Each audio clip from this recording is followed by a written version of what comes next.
전하도록 하겠습니다. 우리가 살고 있는 지구는요, 지구 온난화가 점점 더 심각해지는 시대에 우리가 살고 있습니다. 아마존의 열대 우림에 가뭄이 너무 심해져서 역대 최악의 가뭄이었다 그럽니다. 서울시의 6.6배 크기의 그 열대 우림이 아마존에서 사라졌다고 합니다. 아마존의 가뭄으로 인해서요, 그리고 전 세계적으로 기상이변도 일어나고 있다고 합니다. 한쪽에서는 홍수가 나는데 한쪽에서는 심각한 가뭄이 일어나고 있다는 거죠. 그로 인해서 우리가 수입해서 먹는 식료품들 가격이 엄청나게 오르고 있고요.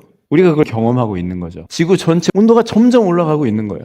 세계적으로 가뭄 모니터를 전 세계 지도를 펴놓고 나온 그림을 보니까요, 북반구, 남반구 할 것 없이 군데군데 새빨간 가뭄 모니터가 펼쳐져 있는 거예요. 가뭄에 고통받고 있는 사람들, 땅이 말라서 완전히 쩍쩍 갈라지고 어마어마하게 많은 지역에서 전 세계적으로 가뭄이 엄청나게 일어나고 있어요. 그렇게 큰 가뭄의 시기를 겪었는데도요, 온 지구가 지구온난화로 점점 더 큰 기상이변을 겪고 있음에도요, 우리는 그거를 느끼지 못할 때가 많지 않습니까? 왜 느끼지 못할까요? 내가 있는 곳은 괜찮거든요. 나는 목 안 마르거든요. 지구의 한편은 말라 비틀어져서 죽어가고 있는데 우리는 괜찮거든요. 당장 저쪽에서 말라 죽어도 내 쪽이 괜찮으니까 괜찮다고 생각하는 거예요. 근데 정말 그게 괜찮은 건가요? 지구는 하나잖아요. 한 몸이잖아요. 근데 한 몸의 한쪽이 막 말라 죽어가고 있어요. 한쪽만이 아니라 여러 군데가 말라 죽어가고 있어요. 그런데 느끼지 못하는 거예요. 본문의 배경이요, 초막절이에요. 초막절은요, 이스라엘에 크게 수확을 하는 4시즌이 있어요. 4월부터 5월까지는요, 보리를 추수합니다. 그리고 한 2달 있다가 5월부터 6월은요, 밀을 수확을 하고요. 그 다음에 좀 지나서 6월부터 8월은 포도랑 석류랑 그런 여름에 익는 과일이 수확하고요. 9월부터 10월까지는 마지막으로 올리브를 수확한다고 합니다. 저장하는 날이 수장절이라고도 하는데, 저장하면 1년 사이클이 끝나는 거예요. 그런데 초막절은요, 언제 있냐면 9월에서 10월 사이에 있어요. 올리브를 막 추수해서 저장할 때 초막절이 있단 말이에요. 근데 이때에 요 초막절이 지나고 나서 이른비가 와야 돼요. 그래야 12월부터 씨앗을 뿌리고요. 그래야 3, 4월부터 보리를 추수할 수가 있는 거예요. 그러니까 이른비가 최종 수확이 끝나고 이른비가 내려야 12월에 파종을 하고, 그리고 레인이 왔다 갔다 하다가 마지막에 늦은 비가 와야, 그래야 보리가 미리 연글어서 수확을 할 수 있게 된다는 거예요. 그래서 이스라엘 사람들에게 굉장히 중요한 것이었어요. 그래서 초막절에 유대인들이 하는 일 중에 하나가 오랜 가뭄, 봄에 늦은 비가 내린 후에 거의 5, 6개월 동안 비가 내리지 않기 때문에 끝나고 속히 이른 비가 좀 오고 늦은 비가 와야 이 모든 1년의 수확이 달렸기 때문에 그것을 위해서 기원하는 것이 초막절이에요. 그래서 초막을 짓고요, 초막절을 보내는데, 기원이 어디 있냐면 이스라엘 백성들이 광야에 나와서 갈증으로 고통당할 때 하나님께서 모세를 통해서 어떻게 하셨어요? 바위를 쳐가지고 거기서 샘물이 나오게 하셨단 말이에요. 그래서 그 샘물을 마시게 해주셨던 것을 기억하면서 우리에게 그런 은혜를 허락해 주십시오. 아무리 말라 비틀어지는 기간에도 하나님께서 원하시면 물을 내실 수 있습니다. 그런 은혜를 구하는 절기가 초막절인 거예요. 그래서 이 초막절에 사람들이요, 7일 동안 보내고 8일 때는 쉬고 안식을 하고 잔치를 하는데, 7일 동안 제사장과 무리들이 예루살렘 성이 이렇게 있으면 밑에 부분에 실로암 못이 있습니다. 이 실로암 못은요, 저 기혼샘이라는 저 북쪽에 있는 샘에서 땅굴을 파가지고요, 이 예루살렘 밑에 쪽이랑 딱 만났어요. 엄청난 거예요. 히스기야가 뚫었거든요. 딱 만났어요. 그래서 예루살렘 성 안에 실로암 못이 생긴 거예요. 근데 거기에 가서 제사장들이 금 주전자에다가 물을 떠가지고 제단에 올라가서, 성전 제단에 올라가서 제단에 물을 붓는 일을 7일 동안 매일 합니다. 그런데요, 부을 때 사람들이 시편을 찬송하면서 하나님께서 광야에서 이렇게 했습니다 막 그러면서 이런 일을 하는 거예요. 근데 7번째 날은요, 이 모든 행동을 7번을 반복해요. 7번을 반복해서 초막절을 보내고, 그러면서 하나님께 그것들을 간구하고 농사가 잘 되기를 기도하는 그러한 절기인데, 이런 물을 간절하게 구하는 절기의 마지막 날 예수님께서 초막절을 지키기 위해 왔던 많은 사람들 앞에서 딱 일어서셔서 어떤 일을 행하는 게 나오는데요. 18절에 보면은 이렇게 말합니다. 명절 끝날 큰 날에 예수께서 서서 외쳐 이르시되 누구든지 목마르거든 내게로 와서 마시라. 명절 끝날 곧 큰 날에, 일곱째 날이든 여덟째 날이든 큰 날에 예수님께서 이 사람들 앞에 서서 외치셨어요. 서서 외치셨다는 거예요. 이 말씀이 굉장히 중요한데요. 예수님께서 일어서셔서 크게 소리치셨다는 거예요. 예수님은요, 보통 가르치실 때 막 일어서서 소리치고 그러지 않으셨어요. 나긋나긋하게 얘기하셨단 말이에요. 그런데 예수님께서 이번에는요, 갑자기 일어나셔가지고 많은 사람들 앞에서 소리치시면서 외치신 거예요. 누구든지 목마르거든 내게로 와서 마셔라. 예수님께서요, 갑자기 소리를 치시는 거예요. 왜 예수님이 그 초막절에 소리치셔야 됐을까요? 여기서 우리가 꼭 기억해야 되는 게 있는데요. 유대인들에게는 7대 절기라는 게 있는데 6월절로 시작해서 마지막에 초막절까지 7대 절기, 6월절, 무교절 해가지고 이렇게 해가지고 7대 절기가 있어요. 초막절로 한 해가 마치는데요. 초막절, 예수님께서 참여해 주신 이 초막절이요, 예수님의 자신의 생애에서 보내는 마지막 초막절이에요. 다음 6월절에는요, 6월절 전에 예수님께서 어떻게 되세요? 십자가에 못 박혀 죽으시게 돼요. 그러니까 예수님께서 보내는 마지막 절기예요. 마지막 절기에 수많은 사람들이 절기를 보내기 위해서 예루살렘에 와 있는 그 사람들 앞에서 예수님께서 너무 간절한 거예요.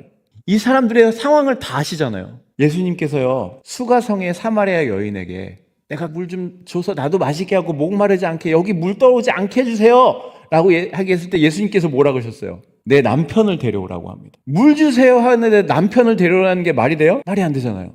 왜 그러셨어요? 예수님께서 여인의 상황과 모든 것을 꿰뚫어 보고 계셨기 때문이에요. 초막절에 예수님께서 이 모든 예루살렘에 있는 사람들을 보시면서요, 마음이 안타까우신 거예요. 썩어질 것으로 채우고 목말라 하고 있는, 쫙쫙 갈라진, 죽어가는 사람들을 예수님이 보시고 마음이 찢어지게 아픈 거예요. 예수님께서 그래서 누구든지 목마르거든 내게로 와서 마시라.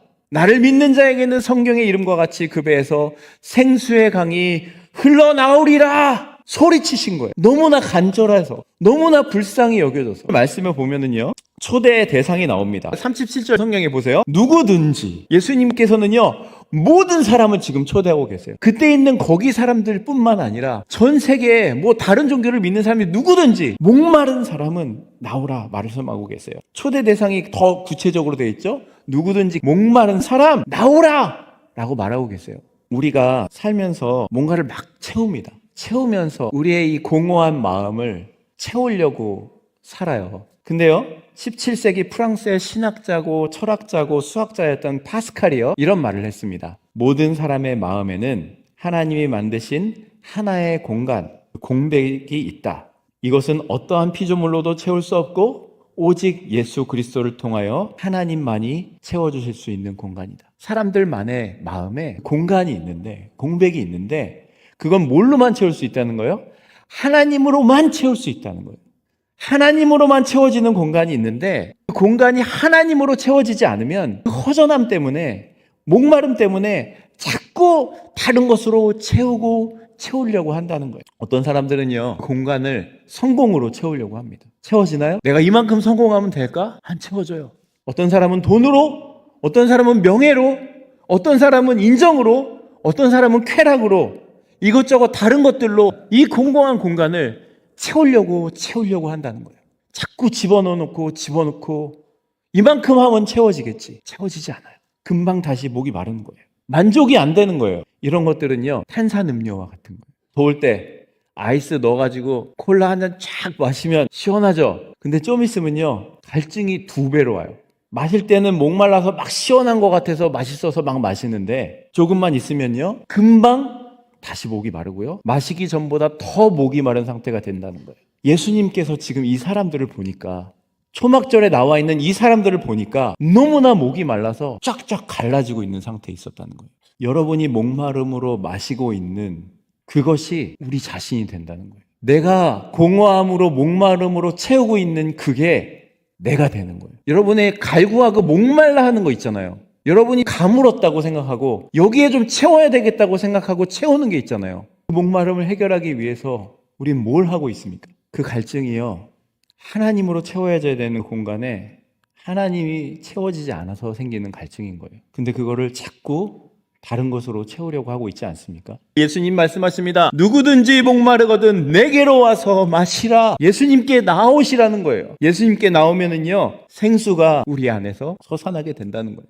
우리의 목마름을 해결해 주지도 못하는 다른 것들을 자꾸 찾아 헤매서 채우다가 좌절하지 말고 예수님께 나오라고 말씀하고 있어요. 이게 목마른 사람이 어떻게 해결해야 되는지를 대한 해결책이 37절 마지막에 나와요. 내게로 와서 마시라. 먼저 뭐라 그래요? 내게로 오라는 거예요. 예수님께 나오라는 거예요. 예수님께 나와서 예수님을 마시라는 거예요. 38절 앞부분 보세요. 나를 믿는 자는 성경의 이름과 같이 배에서 생수의 강이 흘러나오리라.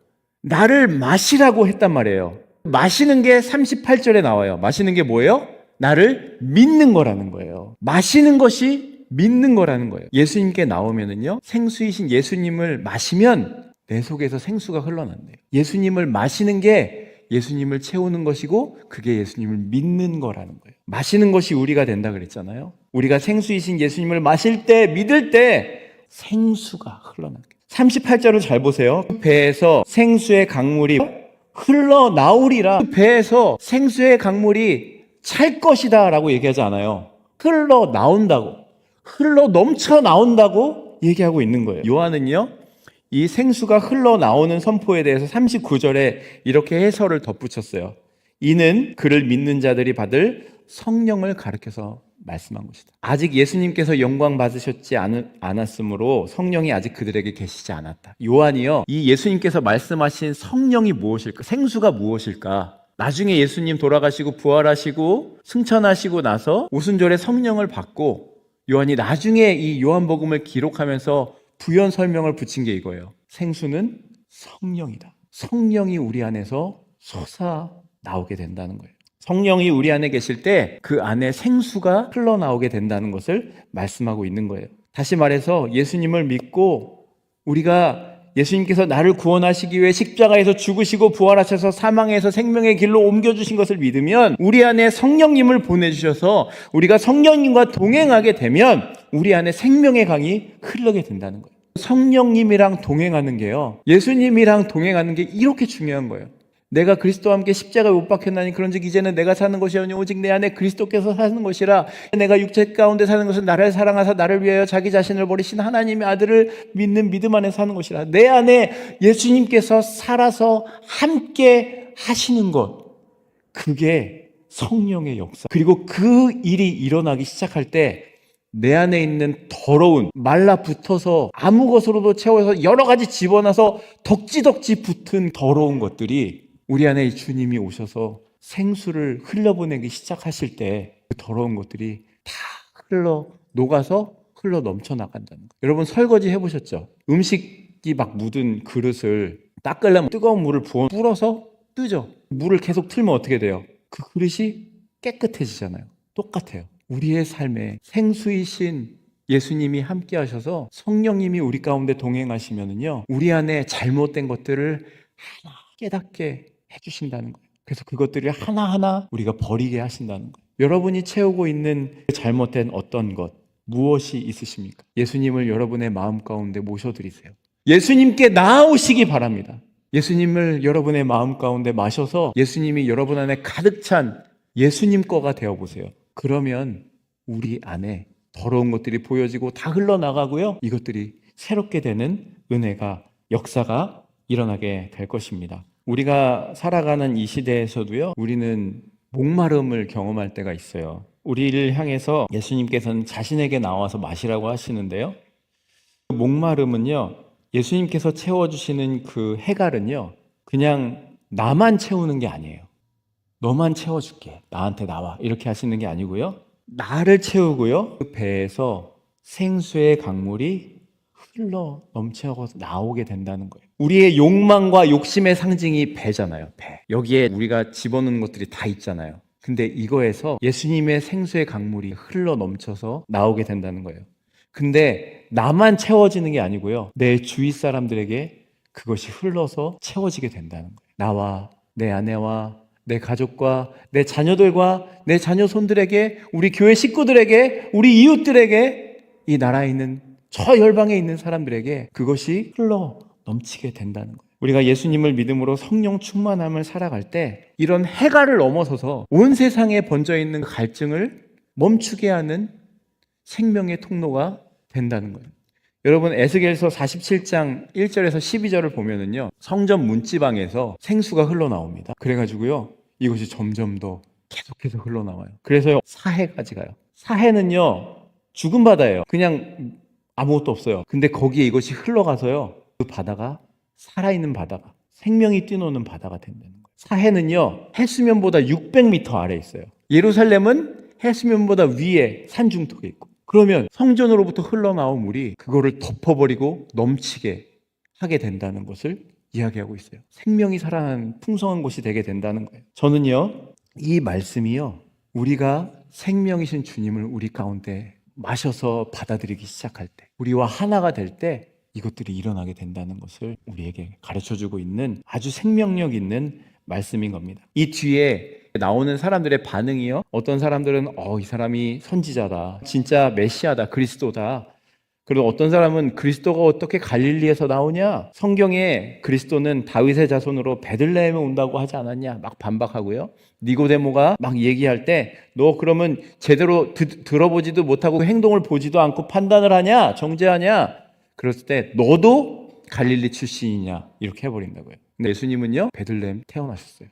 알아보지 않는 거죠. 그럴 필요가 없는 거죠. 목마르지 않거든요. 그냥 충분히 먹고요, 사회적으로 존경도 받고요, 목마름이 없어요. 자기의 몸 어디 한가운데는 말라 죽어가고 있는데 괜찮은 것 같으니까 그냥 살고 있는 거예요. 우리의 반응은 어떤지 모르겠어요. 우리도 종교 지도자들처럼 우리의 몸 어딘가가 말라가고 있는지도 몰라요. 당장은 다 괜찮은 것 같은데 내 어딘가는 말라서 죽어가고 있는지도 몰라요. 근데 메마른지 모르고 가뭄인지 모르고 우리가 살아가고 있지는 않습니까? 앞에 말한 가뭄처럼요, 내 삶의 메마른 부분들, 그거는요, 깨달음의 신호예요. 목마르세요? 갈급함이 있으세요? 그거는요, 하나님께 나올 수 있는 신호가 되는 거예요. 여러분이 목마름이 있으시면은요, 하나님께, 예수님께 나오시기 바랍니다. 예수님께 나와서 예수님의 말씀을 드세요. 그러면요, 여러분의 삶이, 그 갈증이 해소되는 것을 경험하게 될 것입니다. 목마름이 없으면은요, 해소도 없어요. 이사야서 55장에 보면은요, 오라 너희 목마른 자들아 물로 나오라, 돈 없는 자도 오라, 너희는 와서 사 먹되 돈 없이 값없이 와서 포도주와 젖을 사라. 너희가 어찌하여 양식이 아닌 것을 위하여 은을 달아주며 배부르게 하지 못할 것을 위하여 수고하느냐. 내가 듣고 들을지어다. 너희가 그리하면 너희가 좋은 것을 먹을 것이며 너희 자신들이 기름진 것으로 즐거움을 얻으리라. 어찌하여 너희 양식이 아닌 것을 위하여 은을 달아주며 배부르게 하지 못할 것을 위해서 수고하고 있느냐.